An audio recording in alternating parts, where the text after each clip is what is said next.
सो आज आप लोगों को जो कहानी मैं दिखाने वाली हूँ, असल में यह हकीकत की कहानी है। इसमें ना प्रॉपर स्क्रिप्ट है, ना कोई डायरेक्शन। ये एक ऐसे इंसान के ऊपर बेस्ड है जो कि मेरा बहुत अच्छा दोस्त है। कुछ टाइम पहले मैंने उनसे कनेक्ट किया एंड देन मुझे रियलाइज़ हुआ कि उनकी लाइफ में जो भी सिचुएशंस हैं और जिस तरह से उसे डील कर रहे हैं, उनकी कहानी मानना पड़ेगा किसी रियल लाइफ हीरो से कम है। तो आज चेकलिस्ट प्रोडक्शन पे मैं प्राउडली प्रेजेंट करती हूँ एक real life documentary and I hope कि आप इस सच्ची कहानी को देखकर इंस्पायर होंगे और ज़िंदगी को खुल के हंस के जिए। सुरेश 25 साल का है। वो ताज होटल्स में काम करता है। उसे 3 साल हो गए वहाँ काम करते हुए और पिछली साल उसका प्रमोशन भी हो गया। उसके घर वाले उसके काम और उसकी तरक्की से बहुत खुश थे। उनको तो ऐसा लगा मानो उनके बेटे ने उनका दिल ही जीत लिया। सुरेश का सपना था कि अपने भाई बहनों को पढ़ाए और घर की जिम्मेदारियां खुद उठाए। इसीलिए इतनी छोटी सी उम्र में उसने जॉब करा और उसमें सक्सेस भी हासिल की। नवीन, नेहा आ गई क्या? हाँ वो आ गई है, अंदर बैठी है, बुला के लाता हूँ। हाय। हाय, कैसे हो? बस बढ़िया, आप कैसे हैं? मैं भी ठीक हूँ, आप कैसे हो? बस मैंने सोचा आपसे मिलती चलूँ, मैं बासी थी। ठीक है, आइए आज बैठते हैं। क्या बात है, आज मौसम कितना बढ़िया हो रहा है। मौसम एकदम ही बढ़िया है। लग रहा है आप बहुत मौसम में मज़े ले रहे हो, है ना? मैं ताज पैलेस होटल में जॉब करता हूँ और मैंने वहाँ से 2 साल की अप्रेंटिसशिप की। उसके बाद मुझे मेरे काम को खुश होकर देखकर उन्होंने मेरे को FTC रखा। FTC रखने के बाद जब मेरे को धीमे धीमे मेरी पोस्ट बढ़ने लगी तो मेरे को लगा कि मेरा ड्रीम जो है पूरे होने लगे। उसके बाद मैंने सोचा कि मैं अपने लाइफ में काफ़ी आगे जा सकता हूँ, लेकिन उसके बाद मेरे को काफ़ी दिक्कतों का सामना करना पड़ा। मेरी मेडिकल इश्यूज़ मेरे को आगे नहीं बढ़ने दे रही थी। लाइफ में मेरे को लग रहा था कि कुछ चेंजेस आ रहे हैं मेरी बॉडी में। पर सुरेश मानना पड़ेगा आपको, आपने हॉबीज़ भी जनरेट कर ली और अभी घर वाले बताते हैं आप इतना सारा काम भी खुद करने लगे, डायलिसिस पे भी खुद जाने लगे। पता नहीं क्यों मुझे डायलिसिस का नाम सुन के हमेशा से बहुत डर लगता है। नहीं, ऐसा डरने की कोई बात नहीं है। आप चाहे तो कल मेरे साथ चल सकते हैं। आपका जो भी शेड्यूल है उसको कैंसिल करने के बाद मेरे साथ चल सकते हैं। मैं जा सकती हूँ आपके साथ? जी, आप मेरा अटेंडेंट बन के जा सकते हैं मेरे साथ। और वहाँ आपके साथ एक अटेंडेंट अलाउड है? हाँ, वहाँ पे एक अटेंडेंट अलाउड है। तो मैं देख पाऊंगी आपको आपका डायलिसिस हो रहा होगा? जी, आप आराम से देख सकते हैं, कोई प्रॉब्लम नहीं, इसमें दिक्कत नहीं है। यहाँ मैं अपना खाना लिखता हूँ डेली, अपना रूटीन जो भी खाना खाता हूँ। जैसे आप अपनी कहानियों में जैसे कुछ भी स्टोरी लिखते हैं तो उसी तरह मैं अब पता चला आप मुझे कहते हैं क्या आप लिखते रहते हो। बट ये है कि अब लाइफ में कुछ चेंजेस आ गए हैं, जैसे कि अपना डेली रूटीन में खाना पीना लिखना, हर चीज लिखते हो अपने? हर चीज़, पानी पीने से लेके क्या खा रहा हूँ, तक भी क्या खा रहा हूँ, क्या नहीं खा रहा हूँ, वो चीज़ें लिखनी पड़ती है मुझे। पानी कितना, क्या रीज़न है सुरेश, ये क्यों लिखते हैं? ये एक्चुअली क्या है कि डायलिसिस में हमें ज़्यादा चीज़ें नहीं लेनी चाहिए। प्रोटीन ज़्यादा नहीं लेनी चाहिए, पोटेशियम ज़्यादा नहीं बढ़ना चाहिए, यूरिया लेवल नहीं बढ़ना चाहिए, ऐसी चीज़ें हैं। BP हाई नहीं होना चाहिए। तो उसी के हिसाब से हमें खाना पीना जो भी है वो देख के लिखना पड़ता है कि कितना MM में खा रहे हो, क्या खा रहे हो और कितना ले रहे हो। इसका मिलेगा बाहर का खाना मना कर होता है कि जैसे मैदे जो भी है, मैदा की चीज़ें जो भी बनी है वो चीज़ें नहीं खानी है। नॉर्मल अपना जो खाना है, दाल चावल, ये भी कम मात्रा में लेनी पड़ती है। और पानी भी जो है कि कितने MM में, वो तुम्हारी बीमारी के हिसाब से देख के बताते हैं डॉक्टर कि कितना पानी पीना चाहिए, 1 लीटर, आधा लीटर, उसके हिसाब से बताते हैं मेरे को। तो वो क्या है कि प्रॉब्लम हो जाती है अगर ज़्यादा लेते हैं तो वो ज़्यादा अच्छा रहता है। वो अगर आप ज़्यादा लेते हो तो क्या होता है कि आपकी जैसे सांस फूलने लग जाती है और दिक्कत होने लग जाती है, और जैसे किडनी में प्रेशर पड़ने लग जाता है और लोगों का BP हाई हो जाता है। वो तरह की डिफरेंस होती है, बीमारियों की तरीके आती है, वो दर्द होने लग जाता है लोगों को बीमारियों में। अपने पुराने दोस्तों से मिलकर सबको कितना अच्छा लगता है। सुरेश से मिलकर भी मुझे बहुत अच्छा लगा, पर मैं उससे मिलकर मुझे ऐसा लगा कि हम लोग कितनी कंप्लेंट्स करते हैं अपनी लाइफ के बारे में। I am very proud of him. मुझे खुशी है कि मैं उसे जानती हूँ और मुझे उसने खुद इनवाइट किया है अपने डायलिसिस के लिए। सो गाइस, मैंने डिसाइड किया कि मैं उसके अटेंडेंट बन के उसके डायलिसिस पे जाऊँगी, डॉक्टर से बात करूँगी एंड उसे भी इंस्पायर करने की कोशिश करूँगी मुझे सपोर्ट दे सकूँ। तो चलिए आप लोग भी मेरे साथ उसके डायलिसिस में। सो गाइस, मैं यहाँ पे हूँ और ये मेरे साथ में सुरेश का डायलिसिस हो रहा है। यहाँ बहुत अच्छे से अटेंडेंट हैं जो इसका डायलिसिस कर रहे हैं। अभी इसने बहुत अच्छे से इंजेक्शन सा लगवाया, कैथेटर लगाए और इसमें से कुछ निकलता रहा है। तो ये है गाइस डायलिसिस की मशीन। ये आप देख रहे हैं, एक तरफ से जो ब्लड है वो निकलता है बॉडी में से, और एक तरफ से जो ब्लड है सुरेश बता रहा है कि ये प्योरीफाई होता है इस मशीन में। और इसकी फीलिंग क्या होती है इस मशीन की?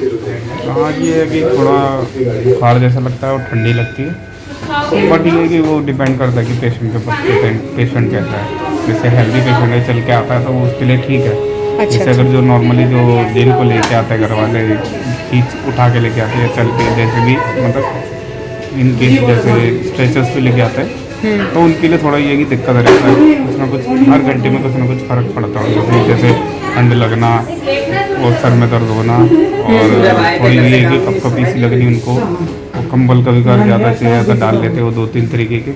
और उसमें ये कि जैसे मेरे को अभी सीरियस लगे तो उसमें भी दिक्कत होती है किसी को। अच्छा, बाकी लोग ये कि अपना जो काम करते हैं नॉर्मली, जैसे मैं अपने आप ही आता जाता रहता हूँ डायलिसिस में। इलाज जैसे फैमिली में क्या है कि मेरे घर वाले वैसे जॉब करते हैं, तो ये है कि मैं अपना अकेला आ जाता हूँ, चले जाता हूँ, डायलिसिस करा के घर भी पहुँच जाता हूँ, ठीक ठाक रहता हूँ। बट बाई चांस है कभी कभार मेरे को तबीयत ठीक नहीं रहती, जैसे मैं जिस दिन ज़्यादा इधर उधर चले जाता है या घूमने चले जाता हूँ, तो उस दिन मेरी तबीयत ख़राब हो जाती है। मुझे थोड़ा लगता है कि आज मेरे को थोड़ी तबीयत ख़राब है। कल मैं थोड़ा घूम लिया था तो मेरे को थोड़ा हल्का फुल्का लग रहा था, आज सुबह थोड़ा बहुत लग रहा था मेरे को, फिर मैं ठीक हूँ अभी फ़िलहाल के लिए। अच्छा, मुझे ऐसा नहीं लग रहा कि मेरे को ये है कि मैं नहीं चल पाऊँगा, ऐसा कोई नहीं है। बट ये कि डायलिसिस के बाद थोड़ी देर ये कि अपना रेस्ट करना ज़रूरी है डायलिसिस के बाद, और डायलिसिस से पहले थोड़ा सा खा लेना ज़रूरी है, खाना कुछ भी। अच्छा, अच्छा, और अपनी मेडिसिन टाइम पे लेना ज़रूरी है। बाकी और कुछ नहीं है, ज़्यादा कुछ नहीं है, बस वही सीरीज लगाते टाइम थोड़ा पेन होता है। उसके बाद जैसे नॉर्मली डायलिसिस होती है वही कोई नहीं, उसमें ब्लड प्यूरीफाई होता रहता है, एक तरफ से जाता है एक तरफ से आता है। सो गाइस, जब कोई इंसान किसी बीमारी से जूझता है तो वो ही नहीं, उसके घर वाले भी उस बीमारी से जूझते हैं। सेम हो रहा है सुरेश के साथ। अगर आज वो खड़ा होकर अपने लिए खुद डायलिसिस पे जाता है, जीने की फिर से होप लेके आता है, तो उसके पीछे कहीं ना कहीं उसके माँ बाप का सपोर्ट और उसके भाई बहनों का प्यार। तो चलिए जानते हैं कि वो लोग इस बीमारी से कैसे कोप अप कर रहे हैं और अपने भाई को कैसे सपोर्ट करते हैं, और उन माँ बाप पे क्या बीतती है जिसके बेटा इतनी बड़ी बीमारी से जूझता है। मेरा बेटा सुरेश बहुत अच्छा है, अभी भी बहुत अच्छा है, और पढ़ाई लिखाई करी, और 24-25 साल की उम्र है उसकी। अभी उसको बीच में पढ़ाई के बाद नौकरी भी करने लगा, नौकरी ताज होटल में करा। हम लोग भी खुश हो गए, वो भी खुश हो गया। उसको शेफ बनने का मन था, तो उसको नौकरी करते करते अचानक से बीमार हुआ। बीमार होने के बाद डॉक्टर लोग बोले कि किडनी ख़राब हो गया दोनों, तो हम पूरा परिवार परेशान हो गए। पूरा परिवार परेशान होने के बाद फिर इलाज कराए सब मिलके। इलाज अभी भी चल रहा है, डायलिसिस हो रहा है, दवाई चल रही है। बहुत अच्छा है अभी भी, और हिम्मत करता है और हमें भी हिम्मत देता है, माँ बाप को भी समझाता है। हम लोगों को भी अभी हिम्मत है। पहले तो हम लोग बहुत घबरा गए कि क्या होगा, कैसे हम करेंगे, हमारा बेटा इतना बीमार है, हम कुछ नहीं कर पा रहे, समझ में नहीं आ रहा था पहले। अब हम लोग धीरे धीरे समझने लगे कि क्या करना चाहिए, क्या नहीं करना चाहिए।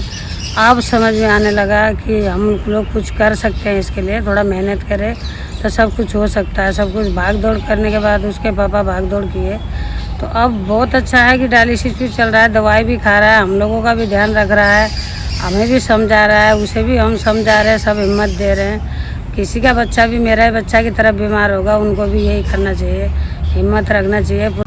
शुरुआत में जब मेरे भाई की जॉब ताज में लगी थी, मेरे घर वाले बहुत खुश थे। वो हमें ताज में लेके भी गया था जब उसका बर्थडे था। हम वहाँ खा पी के खाने गए थे, खा के आए थे हम काफ़ी सारी चीज़ें। घर वाले बहुत ज़्यादा खुश थे, और ऑफिस से उसको बहुत अप्रिशिएशन मिल रही थी, बहुत ज़्यादा अच्छा था, अच्छा चल रहा था, वो अच्छे से काम कर रहा था अपने लेवल पे। बट जब हमें डिज़ीज़ का पता चला तब हमें बहुत बुरा लगा, मतलब बहुत तकलीफ़ भी हुई हमें ये जान के कि मतलब मेरा भाई को मतलब दोनों किडनी फेल हैं उसकी। उसे अभी जाकर हम उसके लिए डायलिसिस करा रहे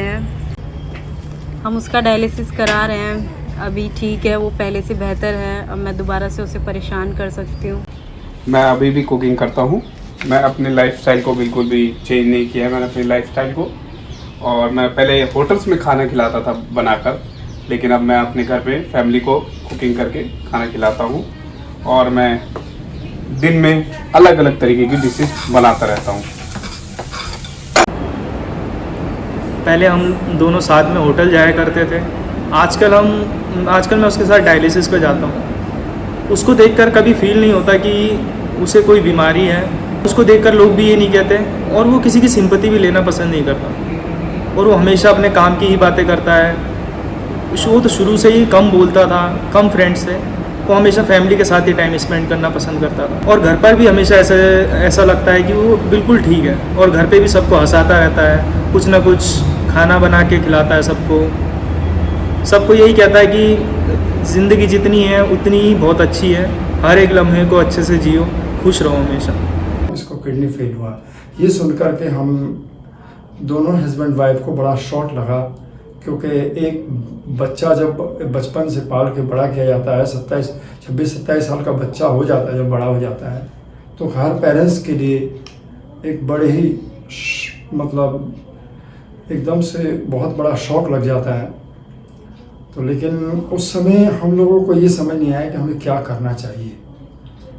फिर भी हम सोचे समझे, फिर धीरे धीरे जब बच्चे को ऑक्सीजन वगैरह लगा, धीरे धीरे बच्चे को होश आया, एकदम से तबीयत उसकी ख़राब हो गई थी किडनी का। हमें जब पता चला तो बिल्कुल इमरजेंसी में हम उसको एकदम से डॉक्टर राम मनोहर लोहिया में भर्ती करने के बाद फिर धीरे धीरे उसकी बॉडी में इम्प्रूवमेंट आया। फिर हमने बच्चे को धीरे धीरे बताया कि उनको ये हुआ है।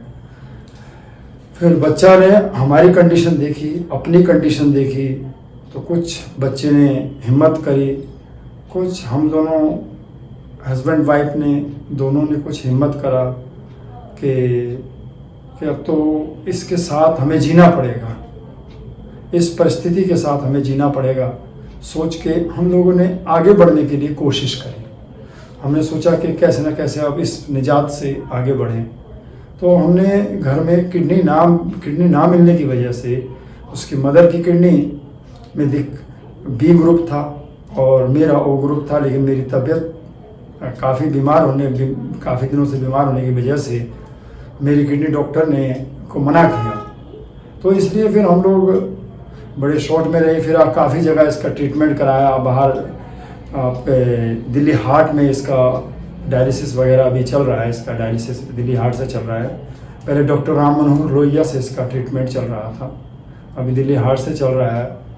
तो वहाँ पर इसका काफ़ी ज़्यादा खर्चा पानी भी काफ़ी लगता है, लेकिन पेरेंट्स अपने बच्चे के लिए किसी भी हद तक जा सकते हैं, किसी भी सीमा तक जा सकते हैं, क्योंकि पेरेंट्स के लिए अपने बच्चे का एक एक सेकंड, एक एक मिनट बहुत ही कीमती और मूल्यवान होता है।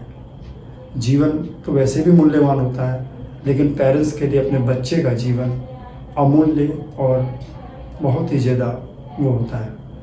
हम लोगों ने काफ़ी कुछ सोचा समझा, मेरे बेटे ने भी काफ़ी कुछ सोचा समझा, मैंने बेटे को बताया। तो बच्चे ने भी पहले तो बच्चे को भी बड़ा शौक़ लगा, क्योंकि जिस उम्र में बच्चे बड़े होते हैं, खेलते कूदते हैं, शादी ब्याह करते हैं, मैरिज करते हैं, उस लेवल पे पहुंचने के बाद बच्चे को अचानक से एक ताज होटल में जॉब करता है, शेफ़ की काम करता था, उसको अचानक से इतनी बड़ी बात लगने पर, शौक़ लगने के बाद मैं न्यू दिल्ली YMCA में जॉब करता हूँ। लेकिन अब हम लोगों को बड़ा शौक़ लगा, लेकिन बच्चे ने हिम्मत करी, हमारे को भी हिम्मत बताई, खुद ने भी हिम्मत बांधी। तब आज मैं एक चीज़ चाहता हूँ, इसके माध्यम से, आप लोगों के माध्यम से ये चाहता हूँ कि सभी पेरेंट्स को हिम्मत करनी चाहिए और सभी जो भी किडनी डायलिसिस के पेशेंट हैं उन लोगों को भी हिम्मत करनी चाहिए कि ताकि उनका भी बच्चा आगे बढ़े, क्योंकि जीवन वहीं ख़त्म नहीं हो जाता। जीवन जो है वहीं फिनिश नहीं हो जाता कि आपकी दोनों किडनियां फेल हो गई हैं और आपको लगता है कि जीवन वहाँ समाप्त हो गया है। जीवन की एक नई शुरुआत वहाँ से होती है, कि जीवन की शुरुआत, एक नई शुरुआत होती है। आपको लगा कि किडनी फेल हो गई तो हमारा जीवन खत्म हो गया। मेरे बेटे ने भी कहा, हमने आपस में बात करी, तो मैंने बेटे से कहा, मैंने कहा बेटा जीवन अभी ख़त्म नहीं हुआ है, अभी तो जीवन की शुरुआत हुई है, एक नई शुरुआत के साथ तुम्हें जीना है और एक किडनी फेलियर के पेशेंट कि चला जाएगा। और मुझे भी उससे मिलकर यही पता चला कि डिसीज़ उसकी ज़िद और उसके हौसले के आगे कुछ भी नहीं। अब सुरेश ने एक यूनिवर्सिटी में एडमिशन भी ले लिया है। अब वो कॉरेस्पॉन्डेंस से अपनी मास्टर्स कर रहा है एंड अपनी डिशेस को वो रोज़ 2 घंटे ट्राई भी करता है। उसके घर वाले उसकी डिशेस खा के बहुत खुश हैं। उसको पूरा यकीन है वो ठीक हो जाएगा और अपनी रीडिंग और राइटिंग को भी उसने एक हैबिट बना लिया है। गाइस, सुरेश से बात करने के बाद, उसका ट्रीटमेंट देखने के बाद मुझे दिल में बहुत सारे जो डाउट्स थे डायलिसिस के बारे में वो दूर हो गए। और जो कोई भी लोग CKD से गुजर रहे हैं, जिनको कोई भी किडनी डिसीज़ है, जो डायलिसिस के रिकमेंडेड हैं, जो डायलिसिस पे हैं, प्लीज़ आप डरिएगा नहीं और सुरेश की तरह एक लिविंग लेजेंड की तरह अपनी लाइफ जिए।